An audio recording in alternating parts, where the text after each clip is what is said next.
नमस्कार, मैं दुर्गा प्रसाद। मैं बिल्कुल ठीक ठाक हूँ और उम्मीद करता हूँ आप सब भी ठीक ठाक होंगे। उत्तर प्रदेश का एक जिला है देवरिया। 2 अक्टूबर सोमवार को सुबह के समय देवरिया जिले के एक गांव में 6 लोगों की नृशंस हत्या कर दी गई। और ये कत्ल जो हुआ ये जमीनी विवाद को लेके हुआ। जमीनी विवाद तो था ही था, इसमें 4 चीजें और भी शामिल थी। पहला नंबर आपसी रंजिश, और दूसरा नंबर अहम, तीसरा नंबर बदले का भाव, और चौथा नंबर दबंगई। ये 4 चीजें और शामिल थी। जमीनी विवाद हर जगह होता है लेकिन खून कत्ल नहीं होते हैं। लेकिन ये 4 चीजें जब बीच में आ जाती हैं तो ऐसा होता है। यहाँ पर भी ऐसा ही हुआ। देवरिया जिले में एक तहसील है जिसका नाम है रुद्रपुर, और रुद्रपुर थाना भी है। रुद्रपुर थाना क्षेत्र का एक गांव है फतेहपुर, और फतेहपुर ग्राम पंचायत इसमें 14 मजरे हैं, 14 पुरवा, जिसे टोला भी कहा जाता है। तो इन 14 में से 2 टोला से संबंधित ये पूरा मामला है, ये पूरी घटना है। एक अभयपुर टोला और दूसरा लेहड़ा टोला, इसे फतेहपुर लेहड़ा भी कहा जाता है। तो अभयपुर टोला और लेहड़ा टोला। अभयपुर टोला में एक प्रेमचंद यादव नाम के व्यक्ति रहते थे अपने परिवार के साथ। परिवार में उनकी 3 बेटियां, पत्नी और भी सदस्य, चाचा पित्ती वगैरह जो भी रहते थे, ये लोग भी। और प्रेमचंद यादव जो थे, प्रेमचंद यादव वही जो अभी 2 अक्टूबर को मौत हुई है 6 लोगों की, उसमें एक प्रेमचंद यादव भी थे। प्रेमचंद यादव ये पूर्व प्रधान और पूर्व जिला पंचायत सदस्य रह चुके हैं। दबंग प्रवृत्ति के व्यक्ति थे, और ये खेती बाड़ी के साथ साथ में जो जमीन का कारोबार होता है ये भी करते थे, यानी प्रॉपर्टी डीलिंग का भी काम करते थे। जमीन खरीदना, बेचना, दूसरों को खरीदवाना, दूसरों की बेचवाना, कमीशन पे, यही सब काम करते थे। दबंग प्रवृत्ति के थे ही, क्रूर भी थे। और ऐसे लोगों के साथ में इसी प्रवृत्ति के लोग जुड़ते भी हैं। परिवार के लोग भी इसी प्रवृत्ति के रहे होंगे जो भी। और ये अभयपुर टोला में थे। और दूसरा है लेहड़ा टोला। लेहड़ा टोला में एक जनार्दन दुबे नाम के व्यक्ति रहते थे। इनके 3 बेटे थे। पहला नंबर ओम प्रकाश दुबे बड़ा, सेकंड में सत्य प्रकाश दुबे, और तीसरे नंबर पर ज्ञान प्रकाश दुबे उर्फ साधु दुबे। 2008 में ओम प्रकाश दुबे की मौत हो चुकी थी किसी कारणवश, और उसके कुछ दिन के बाद जनार्दन दुबे भी उनकी भी मौत हो गई। जनार्दन दुबे जी के पास में 18 बीघा जमीन थी, यानी खेत था। अब उनके न रहने के बाद में ओम प्रकाश दुबे तो पहले ही खत्म हो गए थे। उनके बड़े बेटे, उनके 2 बेटे बचते हैं, सत्य प्रकाश दुबे और ज्ञान प्रकाश दुबे उर्फ साधु दुबे, यही बचते हैं। ज्ञान प्रकाश दुबे उर्फ साधु दुबे की शादी नहीं हुई थी। पिताजी के न रहने के बाद, यानी जनार्दन दुबे के न रहने के बाद में सत्य प्रकाश दुबे जी के साथ में रहने लगे। अपने बड़े भाई उनके साथ में रहने लगे। अब वो जनार्दन दुबे के न रहने के बाद ये जो 18 बीघा खेत उनका था वो 2 पार्ट में बंट गया। एक यानी 9 बीघा सत्य प्रकाश दुबे जी के नाम से हो गया, और 9 बीघा ज्ञान प्रकाश दुबे जी के नाम से हो गया। अब ये 2 पार्ट में बंट गया। पहले ज्ञान प्रकाश दुबे पहले से भी साथ में ही रहते थे, सत्य प्रकाश दुबे के ही, उनकी फैमिली के, क्योंकि ज्ञान प्रकाश दुबे की शादी नहीं हुई थी तो इसीलिए सत्य प्रकाश दुबे के साथ रहते थे। सत्य प्रकाश दुबे की अपनी एक अपना परिवार था, शादीशुदा थे। परिवार में उनके 6 बच्चे थे। एक शोभिता, सर्वेश, अनमोल और दीपेश उर्फ गांधी, सलोनी और नंदनी, और उनकी पत्नी सत्य प्रकाश की पत्नी किरण। ये इनका अपना परिवार था। और इन्हीं के साथ में ज्ञान प्रकाश दुबे और साधु दुबे भी रहते थे, जो सत्य प्रकाश दुबे के छोटे भाई थे, ये साथ में ही रहते थे। लेकिन जब उनके पिताजी नहीं रहे और दोनों भाई के नाम से 9-9 बीघा खेत आ गया, तो इसी खेत को लेके जमीन को लेके दोनों भाइयों में विवाद होने लगा। अब यहाँ पे 2 कहानी सामने आती है। पहली कहानी ये कि ज्ञान प्रकाश दुबे गुजरात में रहते थे, वहाँ कमाते थे, लेकिन कमाई ज़्यादा नहीं होती थी। तो इसीलिए गांव में किसी से 2.5 लाख रुपया उधार लिए थे। उधारी नहीं चुका पा रहे थे, तो वो अपना खेत बेच दिए थे और इसी खेत को लेके विवाद चल रहा था और इसी में इतनी बड़ी घटना को अंजाम दिया गया। यानी ज्ञान प्रकाश दुबे उर्फ साधु दुबे के खेत को लेके जो 9 बीघा उनका था उसी को लेके विवाद था, ना कि सत्य प्रकाश दुबे के हिस्से का जो खेत था उसका विवाद नहीं था। दूसरी कहानी ये सामने आ रही है कि जो ज्ञान प्रकाश दुबे उर्फ साधु दुबे थे ये मंद बुद्धि के व्यक्ति थे, इसीलिए इनकी शादी भी नहीं हुई थी और पर सत्य प्रकाश दुबे जी के साथ में रहते थे। तो पहले सब कुछ ठीक ठाक था क्योंकि जनार्दन दुबे जब थे इनके पिताजी तो खेत इन लोगों के नाम से नहीं था, तो सब कुछ ठीक ठाक चल रहा था। लेकिन जैसे खेत इन लोगों के नाम से आ गया तो इसमें जो है कुछ अलग तरीके के लोग लग गए। अब जैसे बताया जो प्रेमचंद यादव थे ये दबंग प्रवृत्ति के थे, जमीन का जो है कारोबार करते थे, प्रॉपर्टी डीलिंग का काम करते थे, राजनीतिक प्रवृत्ति के भी थे, दबंग भी थे, क्रूर भी थे और पैसे वाले भी थे। सत्य प्रकाश दुबे पैसे वाले नहीं थे, यानी उनकी आर्थिक स्थिति काफी कमजोर थी। तो इसका फायदा उठाते हुए प्रेमचंद यादव जो है सत्य प्रकाश दुबे और ज्ञान प्रकाश दुबे दोनों के बीच में जो है फूट डाल दिए, क्योंकि प्रेमचंद यादव को पता ही था कि जो है ज्ञान प्रकाश यादव मंद बुद्धि का है और यह भी पता था कि जो है ज्ञान प्रकाश दुबे और सत्य प्रकाश दुबे की जो है जमीन की वजह से विवाद चल रहा है। अब चूंकि सत्य प्रकाश दुबे परिवार के साथ रहते थे, वो अकेला रहता था, तो लोग ब्रेन वॉश किए उनको और बताए कि तुम्हारा अपना परिवार नहीं है इसीलिए तुम्हारे साथ इतनी ज्यादती हो रही है, इस प्रकार की बात बोल के जो है उनको फोड़ दिए। अब ज्ञान प्रकाश दुबे उर्फ साधु दुबे अपने बड़े भाई सत्य प्रकाश दुबे का घर भी छोड़ दिए, उनका साथ भी छोड़ दिए और जाकर यहाँ जो अभयपुर टोला था, अभयपुर टोला में प्रेमचंद यादव के घर पर रहने लगे 2013 में। अब 2013 में जब प्रेमचंद यादव के घर पर रहने लगे तो यहाँ उनको मौका मिल गया खाना पीना खिलाना और बातचीत करना और इसी बातचीत में जो है उनका ब्रेन वॉश कर ले गए और उसके बाद में 2014 में जो है जो ज्ञान प्रकाश दुबे उर्फ साधु दुबे के नाम से 9 बीघा जमीन थी, खेत था, उसे अपने नाम से बैनामा करवा लिए और गुपचुप तरीके से।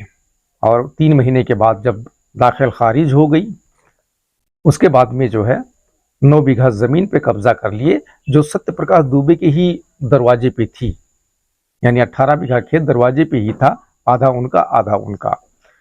तो जब दाखिल खारिज हो गया तो प्रेमचंद यादव उस पर कब्जा कर लिए। अब जब इसकी जानकारी सत्य प्रकाश दुबे को हुई तो वो विरोध करने लगे। उनका कहना यही था कि उनका भाई जो है मंद बुद्धि का था, इसीलिए ये लोग जो है हमसे उसे फोड़ लिए और उसका जाली बैनामा करवा लिए और उस खेत पर कब्जा कर लिए। इसके लिए कई बार पंचायत बुलाई गई लेकिन पंचायत में कोई रिजल्ट सामने नहीं आया। तो सत्य प्रकाश दुबे जो है वो कोर्ट चले गए।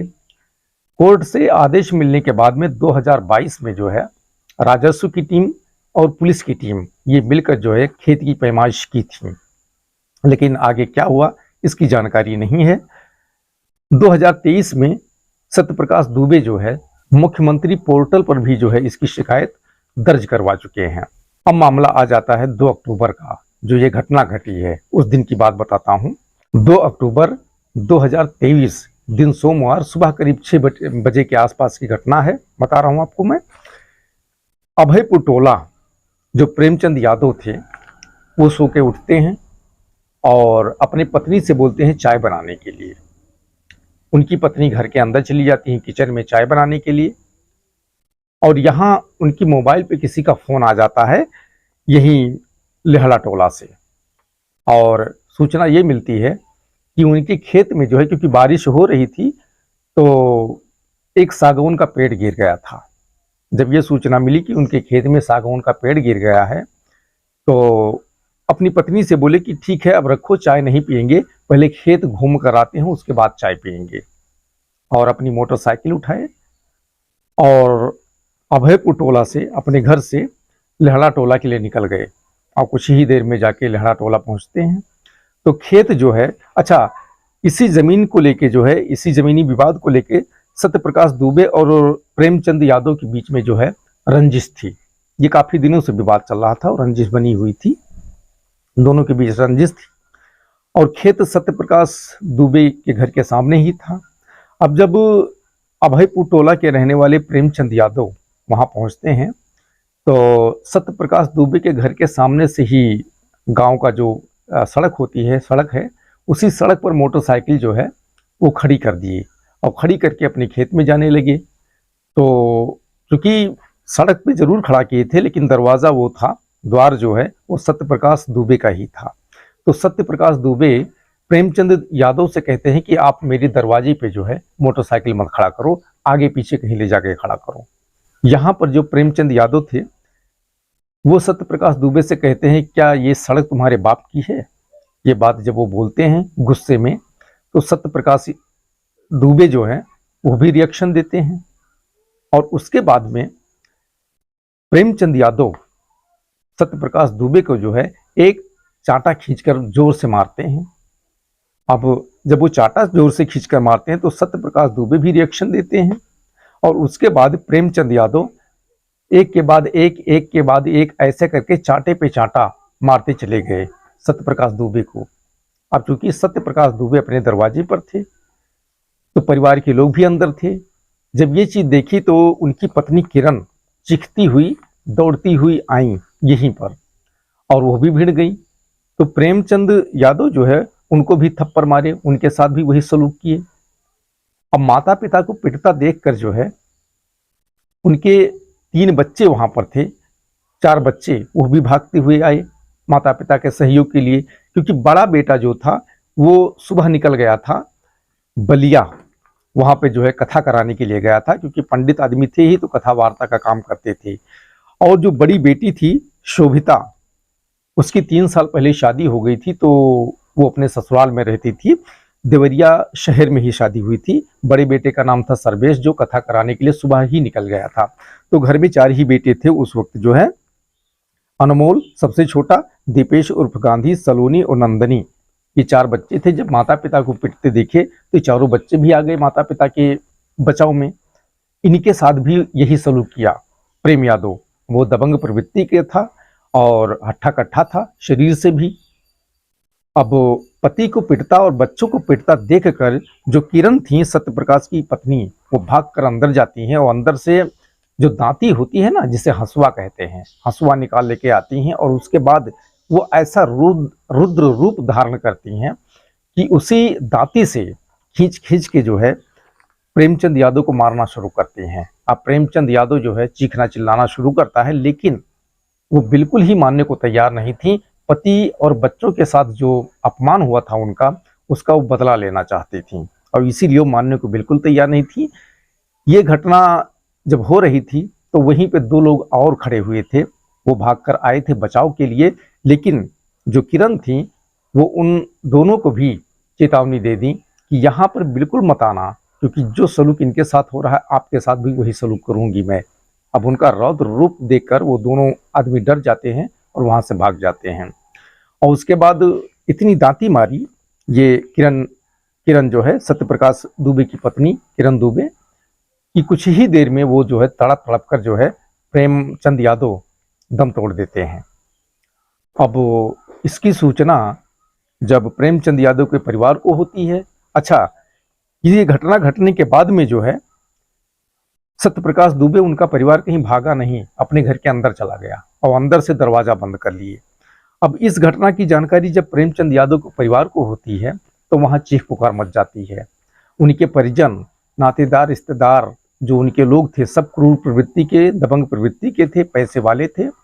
जो जिसके हाथ में आया लाठी डंडा, गोली, बंदूक और धारदार हथियार सब ले लेके जो है लिहाड़ा टोला की तरफ दौड़ पड़े और कुछ ही देर में आके सत्यप्रकाश दुबे के दरवाजे पे पहुंच जाते हैं। तो दरवाजा अंदर से बंद होता है तो 2 लोग दीवार फांद कर जो है अंदर जाते हैं और अंदर से दरवाजा खोल देते हैं।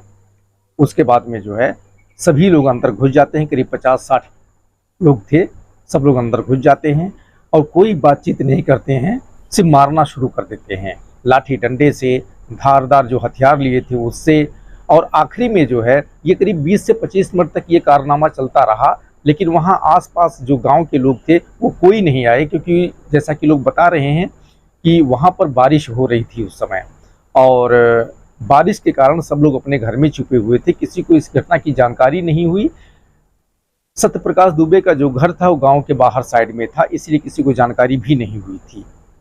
20-25 मिनट इस घटना को अंजाम देने के बाद में जो है, लेकिन अब सवाल ये उठता है कि 50 से 60 लोग थे, और जब इतना देर तक यानी 20 से 25 मिनट तक चीख पुकार मची रही तो क्या गांव के लोगों को सुनाई नहीं दिया होगा? लेकिन वो डर के मारे सामने नहीं आए होंगे, क्योंकि ये जो प्रेमचंद यादव के लोग थे ये सब आक्रोशित थे, और उस आक्रोश को देख के जो है शायद गांव के लोग वहां पे इकट्ठा नहीं हुए। तो 20-25 मिनट में इस घटना को अंजाम देने के बाद यानी सबको मरणासन्न स्थिति पर छोड़कर जो है वहां से भाग गए। 5 लोगों की मौत हो जाती है, यानी सत्यप्रकाश दुबे, उनकी पत्नी किरण दुबे, दीपेश उर्फ गांधी, सलोनी, नंदनी, इनकी मौत हो जाती है।